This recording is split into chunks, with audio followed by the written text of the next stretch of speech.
Alors, dans l'actualité de ce vendredi, dernier jour du mois de février, le mois de mars demain, le mois de printemps, on s'en va dans la bonne direction. Là, ça va être froid en fin de semaine, mais on parle quand même là, de l'adoucissement des températures à partir de mardi. Et même, jeudi, on parle de plus 4 degrés, alors il faut s'attendre que ça va changer. Et normalement, je vous en ai parlé un petit peu cette semaine, normalement, la semaine de relâche, bien, on a toujours du temps doux, même. On parlait des activités cette semaine, puis on se disait, parce que les gens qui organisent, là, avec Patrick Vachon, qui est venu lundi, qui me disait, bien là, il annonce du temps froid, mais souvent, à la relâche, on ne peut pas utiliser les équipements extérieurs parce qu'il fait trop doux. Bien, on a une belle patinoire là, au centre-ville. Alors, il faudrait que ça change beaucoup, qu'on ne puisse pas l'utiliser la semaine prochaine. C'est la semaine de relâche là, qui commence dès lundi. Les jeunes commencent, les étudiants là, qui tombent en vacances aujourd'hui. Et la semaine de relâche, c'est la semaine du 3 mars. Célébration des initiatives éco-responsables pour Gala Vision Durable, c'est le Centre d'aide aux entreprises Montmagny-Lillet qui a organisé ça. Ça se tenait le 19 février en Beauce. Les lauréats de la soirée ont été choisis parmi une sélection de finalistes dans plusieurs catégories. Donc, c'est le temps des cigales à Cap-Saint-Ignace pour les petits et moyens manufacturiers qui a remporté la palme pour son engagement dans la préservation de l'environnement tout en poursuivant ses activités commerciales. Dans la catégorie commerce et services, la friperie Mode Sans Frontières de Montmagny, et je profite de l'occasion pour lever mon chapeau à Lucie Gauthier qui mène ce commerce-là d'une main de maître. On sait que le Mode Sans Frontières, bien, vous allez porter des objets, peu importe ce que des vêtements ou tout ce que vous pouvez aller porter parce que le magasin est rempli de belles choses, de la vaisselle. Alors, vous allez porter ça juste en face, autrefois, le magasin Seigneur. Là. Alors, vous allez porter ça là. On répare, on lave, on arrange, on prend ça, puis on traverse la rue, puis on va porter ça à Mode Sans Frontières et on vend ça à des prix dérisoires. Et on prend ces argents-là, puis on donne ça à la Maison de secours La Frontière. Donc, quelle belle initiative! Et Lucie Gauthier, qui en est la directrice, là, mène ça d'une main de maître. Donc, bravo à Lucie, mais aussi à toute son équipe, là. Des abeilles qui travaillent là, pour le bien-être de notre communauté. Alors, il remporte le prix dans la catégorie commerce et services. C'est tellement mérité. Bravo. Le coup de cœur gouvernance a été attribué à l'arbre Évolution coopérative de solidarité de Saint-Jean-Port-Joli, distinction qui témoigne de l'approche collaborative et innovante de cette organisation dans ses pratiques de gouvernance, tout orientées vers le développement durable. Et le Carrefour mondial de l'accordéon et Laurando Portes et Fenêtres dans la catégorie... on va y aller tranquillement. Carrefour mondial de l'accordéon de Montmagny dans la catégorie tourisme, voilà. Et Laurando Portes et Fenêtres dans la catégorie grand manufacturier ont également été salués pour leur engagement. Bravo pour tous ces récipiendaires. La semaine prochaine, jeudi, c'est le 6 mars, ce sera la deuxième édition de Femmes en Action Montmagny-Lillet, ou la Journée de la femme, si vous préférez. Là. Il y a toutes sortes de choses d'organiser, des panels, des conférences, il va y avoir des kiosques, une grosse journée. C'est CMA-TV qui organise ça avec le Centre d'aide aux entreprises Montmagny-Lillet, la Chambre de commerce et habitation Monseigneur-de-Chêne. Donc, une belle journée. Je vous invite, vous, les femmes, puis même les hommes, d'aller voir cette journée. Puis il va y avoir des panélistes tout au cours de la journée, des femmes qui se démarquent dans notre communauté. Donc, je vous invite fortement à participer à cette journée. Ça débute à 12h30, mais il va y avoir des activités toute la journée. Ça va se terminer par un 5 à 7.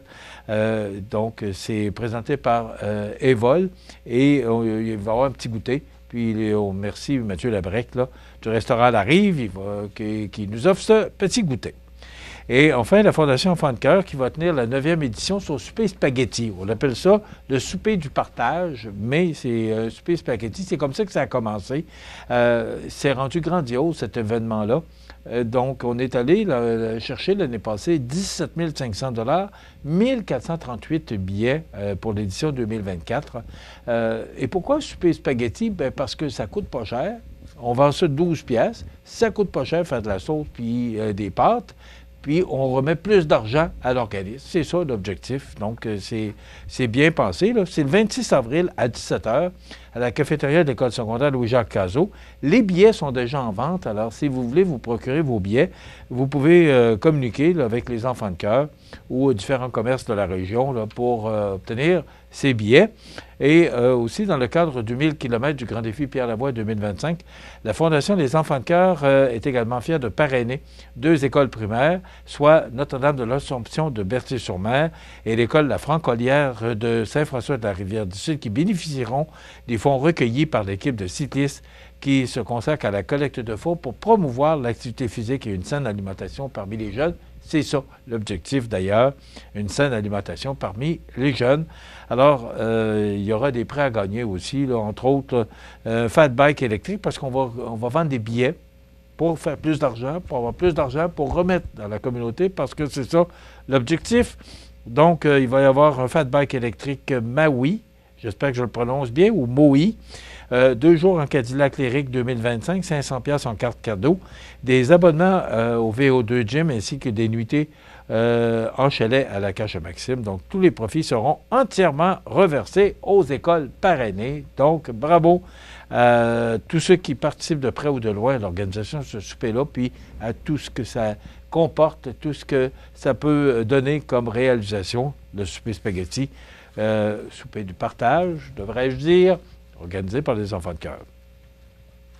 Bon, avant de vous parler sur la scène provinciale, on va vous parler de ce qui s'est passé en Ontario hier. Vous savez que Doug Ford, premier ministre de l'Ontario, demandait un mandat fort pour faire face là, aux tarifs douaniers, puis faire face à M. Trump, là, tout ce qui se passe. Je pense que tout le monde est bien au courant de ce qui se passe actuellement avec les États-Unis. Bien, M. Ford a dit, donnez-moi un mandat fort pour que je puisse me battre et montrer qu'en Ontario, on est là. Puis, bien, il y a un siège de plus. Alors, il n'y a pas. Il semble que la participation, ce que je n'ai pas comme information, là, mais il semble que la participation n'a pas été à la hauteur de ce que M. Ford s'attendait. Mais maintenant, il avait 79 sièges en 2024, là, disons, avant de dissoudre la Chambre des communes. Là. Il avait 79 sièges, il en a maintenant 80. Donc, il en a gagné un. Le NPD avait 27 sièges, ils en ont maintenant 28. Le Parti libéral de l'Ontario avait 9 sièges, ils en ont 14. Excusez-moi, on va reprendre ça là. Le Parti conservateur de M. Ford avait 79 sièges, je me suis juste trompé de colonne. C'est vendredi. Donc, ils avaient 79 sièges en 2022, avant la dissolution de la Chambre. Ils en ont 80, donc c'est plus 1. En Ontario, le NPD, ils en avaient 28, ils en ont maintenant 27. Le Parti libéral, ils avaient 9 sièges, ils en ont maintenant 14. Le Parti vert, c'est 2-2, alors ils n'ont pas fait de gain ni de perte. Et dans les autres partis, dont des indépendantistes, ils en avaient 6, maintenant ils en ont 1, ce qui fait la composition de la Chambre pour 124 sièges. Donc, M. Doug Ford qui poursuit avec un gouvernement majoritaire avec un siège de plus. Bon. Avez-vous entendu parler de Satlic cette semaine? Oui, sûrement. Bien, hier, c'est le ministre Éric Kerr qui a écopé de tout ce qui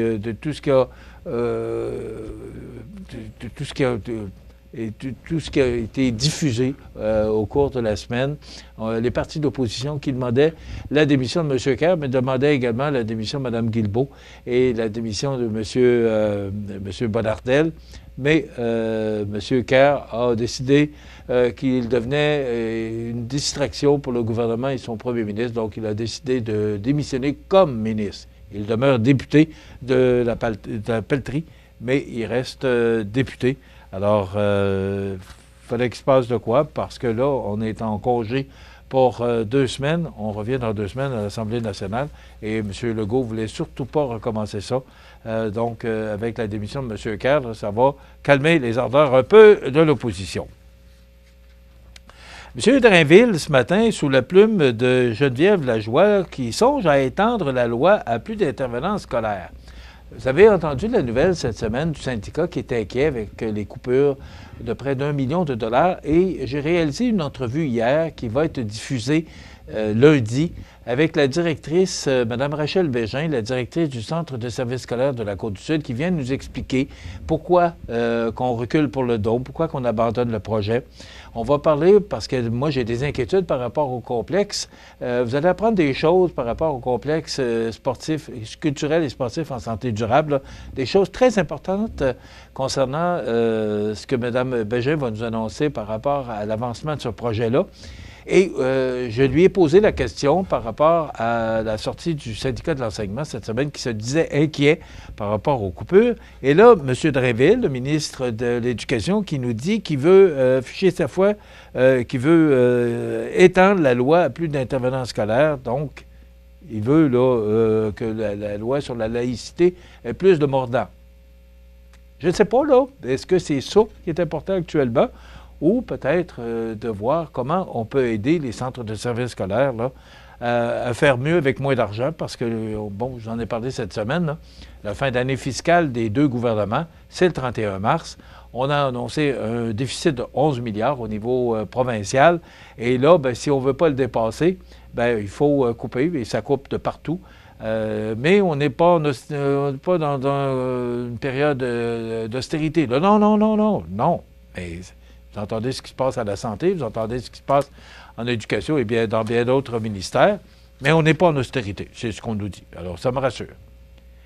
Il reste 2 minutes et demie avant déjà la fin de notre émission. Et dans le Journal de Québec, toujours ce matin, même si les profits d'Hydro-Québec, ils auraient chuté de 19 pour une deuxième année, la rémunération des 5 dirigeants les mieux payés de la Société d'État a grimpé de 28,4 en 2024. Moi, ce qui me surprend là, dans cet article de Sylvain Larocque du Journal de Québec, c'est que le PDG, Michael Sabia, que je respecte, je pense que c'est l'homme de la situation comme patron d'Hydro-Québec, qui a été PDG de la Caisse de dépôt et de placement pendant des années, puis qui a fait du bon travail. Mais là, on apprend qu'il a reçu un salaire de 840 000 $. Pas trop de problème avec ça. L'an dernier, dont un salaire de base d'environ 664 000 $. Mais là où je comprends moins, et un boni de plus de 132 000 $. Mais ça fait 2 ans. Moi, ce que j'ai toujours entendu, on appelle ça un boni de performance. Alors, vous avez performé, go, on vous donne un boni. Ça, moi, j'ai rien contre ça, puis je comprends et j'encourage cette façon de faire parce que ça donne aux dirigeants, on voit ça beaucoup dans le domaine des ventes, ça encourage la personne, ça la motive, puis ça pousse la personne à mieux performer. Mais là, quand ça fait 2 ans qu'on fait des pertes et qu'on donne un boni de 132 000 $, là, je me questionne, puis je dis, qu'est-ce que j'ai pas compris? Alors, il y a bien d'autres employés là, qui bénéficient d'un salaire. Ce qu'on dit aussi, les dépenses d'Hydro-Québec ont cru plus rapidement que ses revenus l'an dernier. Les charges ont bondi de plus de 5,7 pour frôler les 11 milliards de dollars, tandis que le chiffre d'affaires a progressé de moins de 0,2 pour s'élever à un peu plus de 16,1 milliards. Fait que les dépenses augmentent de 5,7, mais les revenus de 0,2 puis on donne des bonus de performance. Et voilà. Il faudrait peut-être avoir les gens ici qui nous expliquent pourquoi. Lundi, je vous invite à être des nôtres pour l'émission. On reçoit Lucie Lachance, qui est la présidente de la Société Saint-Vincent-de-Paul de Montmagny, qui ont remis 80 000 $ la semaine passée. Elle va venir nous expliquer comment elle a trouvé cet argent-là. C'est tout. Je leur relève mon chapeau. Et Mme Rachel Bégin, directrice générale du Centre de services scolaires de la Côte-du-Sud. Il y a des avis de décès dans un instant. Bonne journée, bon week-end.